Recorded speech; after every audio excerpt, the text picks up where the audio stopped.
Well, my name is Nagaya Patrick. I am a pastor here at University Community Fellowship Church, but to be specific, community life pastor. What does community life pastor deal with?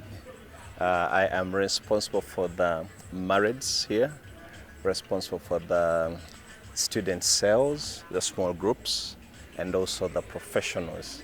Good. Yes. So, the covenant of marriage, right? Mm-hmm.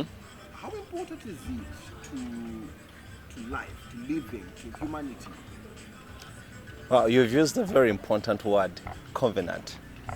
And looking at the Bible, especially in the epistle of Ephesians, where Paul writes and relates marriage to our relationship with Christ, the church and Christ. And so it relates man to the woman, that is in the realms of marriage. It is so important because it is the only relationship in human life that depicts the kind of relationship Christ has with the church. And that's why you hear words like Paul says when he tells the husbands, love your wives as Christ loved the church. Wives, submit to your husbands as you would unto the Lord.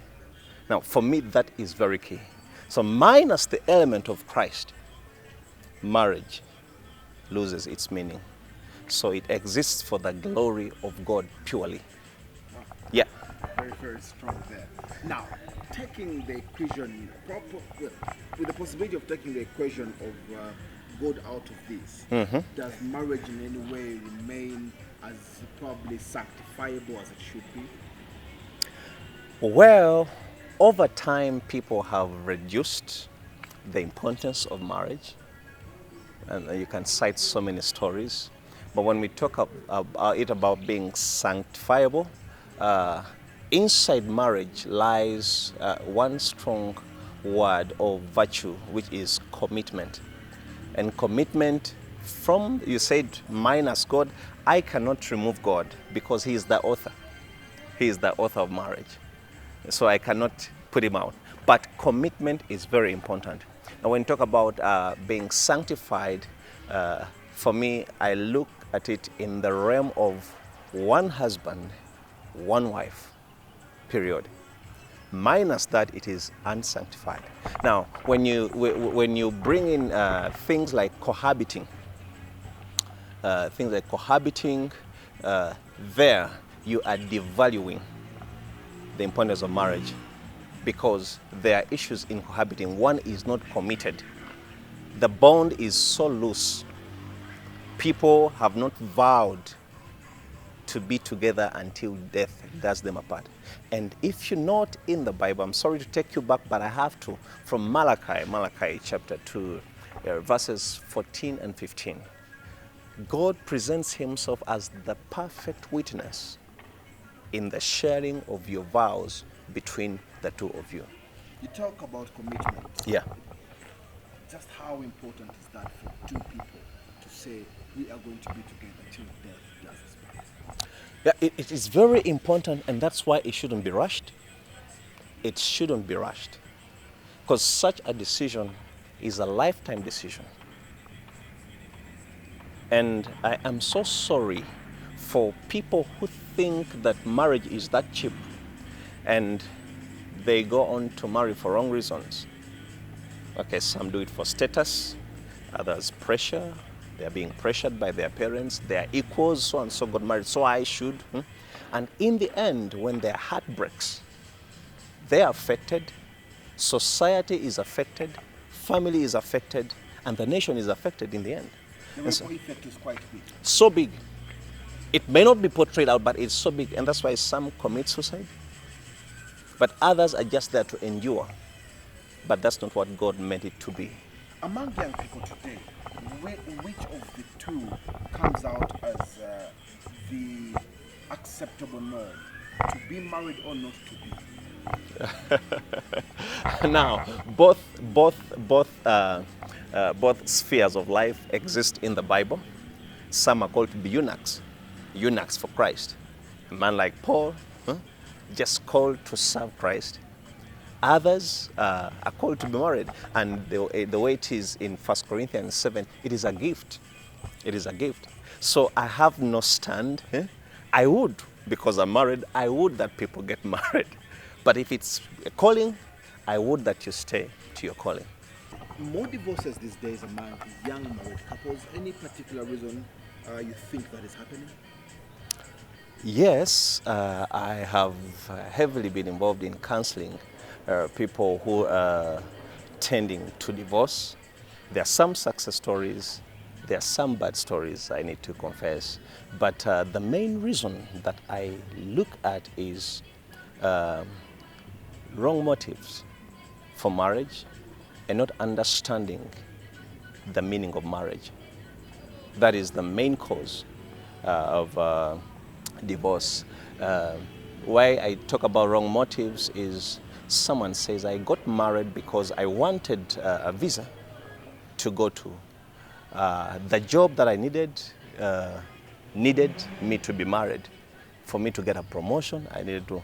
So then society itself, when all your friends are looking at you, people will do that to just feel married, but when they are not, they don't understand the real thing for marriage.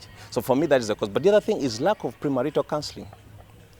Lack of premarital counseling. What do I mean by this? One, it happens that people go to churches, and as they register or sign for a specific date, that's when the counseling begins. Now, for me, that is detrimental. That is wrong. The counseling needs to begin, especially for young men and young women. It needs to begin that moment when you sense you are having the right feelings for that person, and they're also having the right feelings for you. It is the right time for them to get some couple that they admire, that they look up to tell them about them. Now, such a couple will walk with you and share. And that's what we do at church here. When we sense there is a young couple that is serious about the marriage journey, we call them in. We call them in, have lunch together, eat together, walk out, invite them for some of our marriage cells so that they know where they're coming, but also some closed-in classes for them to make the right decision. Do you feel there's a fear these days among young people not to get married? Yes, of course. What you see on media, how people are going for introductions, the kind of gifts they're taking, a young man would say no. The kind of decoration, the budget itself, a young man looks and says, no, with the struggles I have, I cannot do this. So most of them are afraid, and that is also part of our ministry. We encourage them into that and make life simple. Sometimes we are involved in even talking to the parents. You majorly think it's a financial, partly, or maybe on a greater percentage, it's a financial issue to do with getting into marriage or not?